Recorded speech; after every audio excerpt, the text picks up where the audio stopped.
Kishimoto must be mad that Konami canceled Silent Hills. That's why we had that weird eye thing.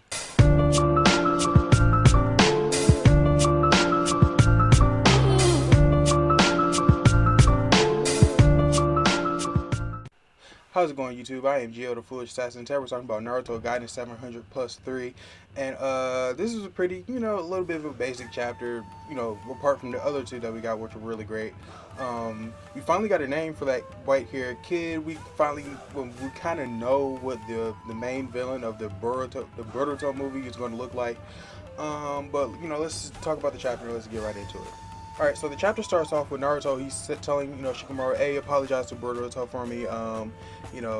Just tell him I love him or whatever. And, Shikamaru, he kind of gives him a weird look. And, he goes and he dashes off. And then right then and there, Sarada, she grabs Chocho by the arm and she's like, hurry up, let's go, we gotta go. And then Chocho's like, slow down. I kind of want to take in the scenic route or whatever, maybe grab something to eat. And then, Sarada, she kind of pulls her too hard and she's like, oh my god, I'm so sorry, are you okay, are you okay? It's good to see that, and we see that throughout the chapter that the comedy is still there from like part 1 of Naruto, and that Kishimoto's starting to develop a little bit more of a funny bone from like the latter halves of part 2. So Boruto, he finally shows up and he's like, oh damn, I must have missed my dad, I'm just gonna take this back home. Then the Sarada's like, oh no, don't worry, I'll give you your lunch to him, we're going on the same way. And then Chocho was like, oh, do you mind, Chocho's like in the background making like comments about the lunchbox or whatever, like, oh, do you mind if, take a little taste of it, whatever. And then, Boruto's like, no, I'm just going to take this back home. My dad's kind of a shithead. He knew that, my mom was going to bring, him some lunch or whatever. And then Sarada, she goes and places her hand on his shoulder and she says, no, I will take it to him. And he kind of knocks it off.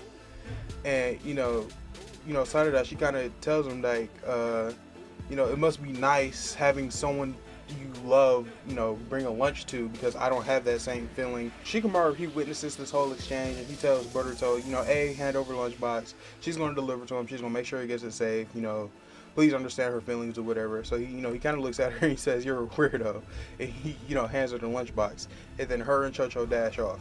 And then in like the trees or whatever outside of the village, you see like this weird statue thing, and it really reminded me of the Jubi, like when it was in like still transforming or whatever, because it has that eye and has like a pattern thing. It might be a piece of the Jubi, which I don't understand why the main villain would have something like that, at his disposal to use. But as we see that, yeah, it is the main villain using it. And he says, she's on the move, and the white-haired kid, his name is Shin. Well, we find out his name is Shin Uchiha, and he's like, yeah, I can also see it too. So I guess they're both seeing it through the Sharingan within that Jubi puppet thing. And so that's when we get the eye reveal, which is so weird because it's like stapled. His eye is stapled open with a Sharingan, and it's like fucking it's fucking gruesome or whatever.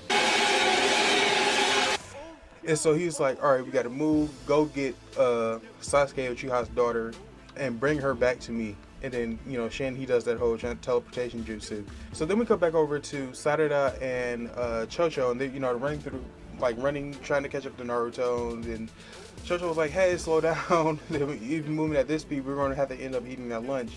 And then, Sarada, she's like, no, the whole purpose of us bringing the lunch is, so we can get it to Naruto. If we eat it now, there'd be no point of us even going. And, Naruto, he acted like we catch up to Naruto and we see he's in his sage mode, and I guess he was peeping that someone was following behind him.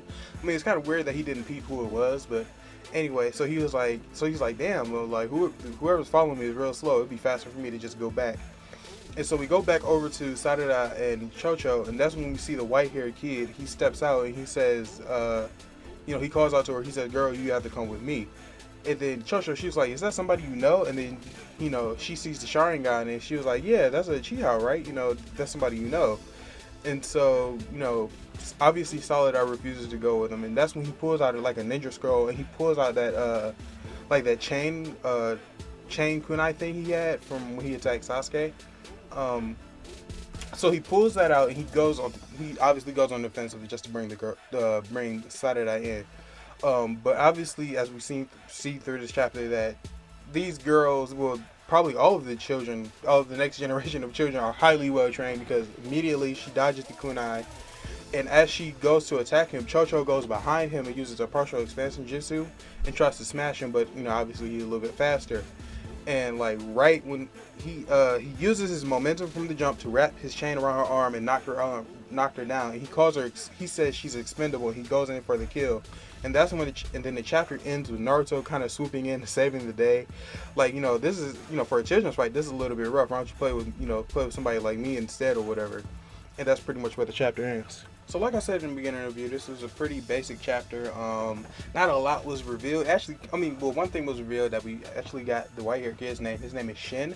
And it turns out that, I guess based on the dialogue in the chapter, that he is the son of the main villain, which we still don't have a name for. Do I believe that is the actual son and not like metaphorical? Kinda. I don't really think that it might actually be his son, but like, that's a little bit weird. Also with the eye thing, I was seeing everywhere that he had an implanted eye, but that wouldn't make sense to me, because if he was an original Uchiha, wouldn't he have an original Uchiha eye? Unless he got the eye from somewhere else. And also it's still kind of strange, is because we don't have any Uchiha left to get eyes from, and also we don't have a Uchiha that was hold a grudge against Sasuke for killing Itachi. Like, I don't know anyone who would be mad about someone killing Itachi besides someone from the Akatsuki clan. I've seen in a couple places that it could be Shusui, but that wouldn't make sense because of the length of the time that's been going on, and both of his eyes were removed. He gave one to Itachi, and then I think the other one was taken by Danzo. So yeah, he would be eyeless, but how would he survive without eyes? You know what I'm saying? That would be a little bit weird.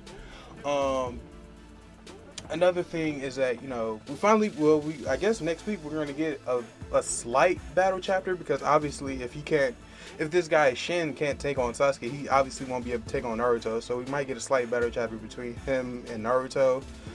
He might end up fleeing, when things get a little bit rough. That's pretty much how I see that next week chapter going. But yeah, this is a pretty, quick forward chapter. Just it does showcase that Kishimoto still has that comedy in him to write into the story. But yeah, this one took a step down and keeping me held on. This chapter took a little bit of a step down, but it's still a pretty decent chapter. That's pretty much my thoughts on the chapter, guys. Leave a comment down below. What did you think of the chapter? If you enjoyed this video, please give it a thumbs up. If you enjoy my content, please, subscribe. It really helped me out a lot. And I am Beautiful Assassin. I'll see you guys later. There's a war going on outside, no place to run and hide. Need to open eyes if you want to stay alive. Can't wait time when you trying to survive. Even when you die, your whole life should be alive. There's a war going on outside, no place to run and hide. Need to open eyes if you want to stay alive. Can't wait time when you trying to survive. Even when you die, your whole life should be alive.